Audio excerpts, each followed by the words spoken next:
Les collectivités, elles sont garantes du bien commun. Elles sont garantes de l'intérêt public. Elles sont garantes en fait, du fait que chacun de nos concitoyens puisse, sur des besoins aussi fondamentaux que l'alimentation, ou l'habiter, l'accès à l'eau, que sais-je encore, de pouvoir disposer de conditions de réponse à leurs besoins qui soient satisfaisantes.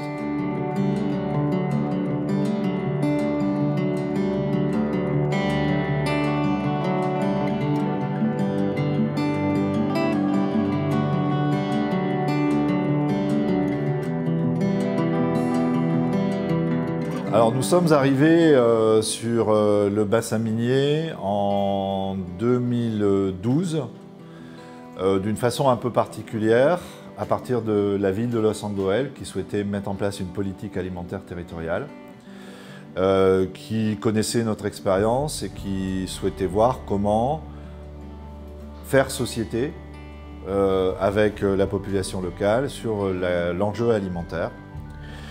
Et de voir comment la collectivité, alors que ce n'est pas dans sa compétence obligatoire, peut aider à organiser cette mise en société. Donc c'est ainsi que nous avons été amenés à jouer un rôle de coordination d'un programme qui s'appelle VITAL, Ville, Transition, Alimentation Locale, pour le compte de la ville de Los Angeles, qui a développé des initiatives intéressantes. Parmi ses principales réussites, celle de la conversion progressive de 5 agriculteurs locaux, ce qui permet aujourd'hui de pouvoir annoncer fièrement que la ville de Los Angeles compte 20% de sa surface agricole utile en bio, en cours de conversion et déjà certifiée, et que d'ici 3 ans, cette communauté d'agriculteurs compte passer à 40%, ce qui n'est quand même pas négligeable.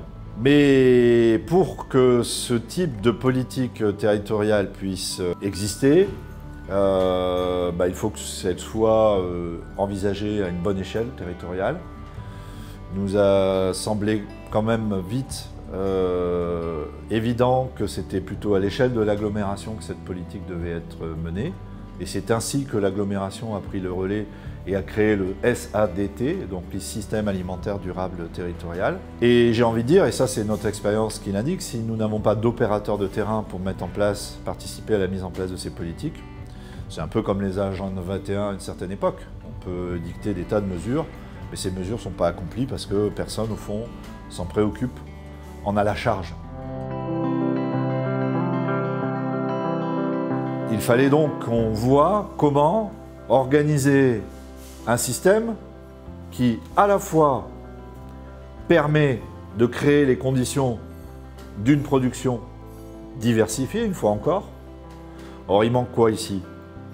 Des produits maraîchers, toujours pour ce qui concerne le domaine de la production végétale. Il manque, comme partout dans la région, des fruits.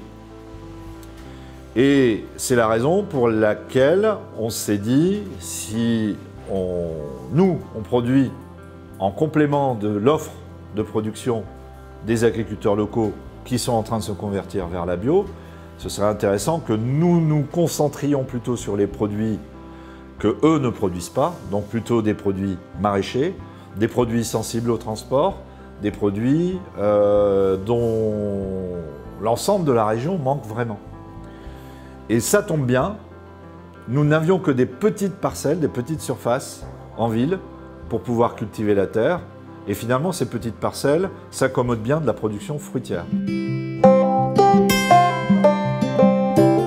Ces usagers potentiels, 250 000, qui sont pour la plupart quand même très éloignés de ces enjeux, comment les faire adhérer, les intéresser à ces nouveaux enjeux? Et comment aussi trouver les leviers d'une offre financièrement accessible qui permet, quand bien même nous serions en mesure de les convaincre d'une nouvelle forme d'alimentation souhaitable, qu'ils en aient en fait les moyens. Donc c'est la raison pour laquelle en fait on a créé un lieu qui particulièrement est dédié à cette intermédiation, à cet échange, à cette co-construction d'une possibilité d'accéder à une alimentation durable qui est Ménadel et Saint-Hubert.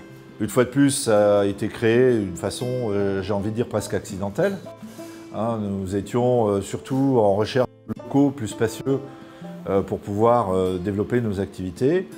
Il s'est trouvé qu'ici, ce lieu qui est le café historique de Los Angoel était vacant depuis plusieurs mois, ce qui était quand même un peu problématique aussi pour la dynamique du commerce. C'est café historique du village avec les rideaux fermés, ça n'allait pas bien.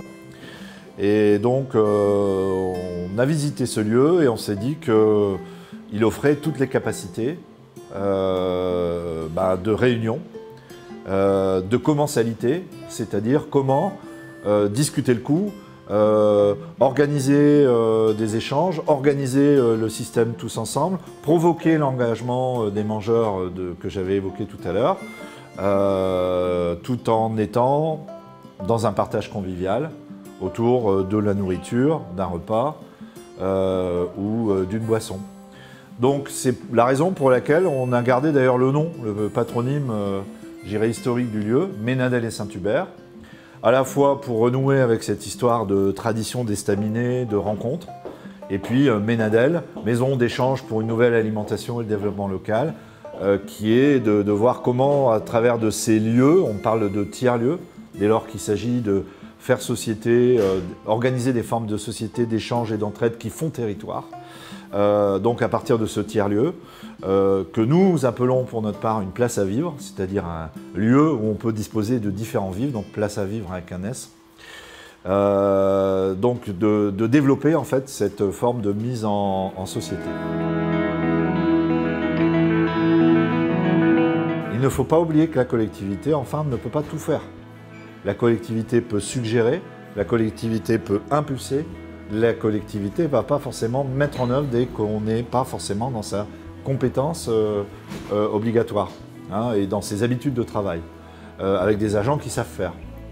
Donc pour moi, l'idée d'imaginer qu'on va tout faire en régie est propre à certains contextes, et la plupart du temps, le contexte en fait, de la plupart des collectivités, c'est de ne pas être en capacité de pouvoir faire eux-mêmes.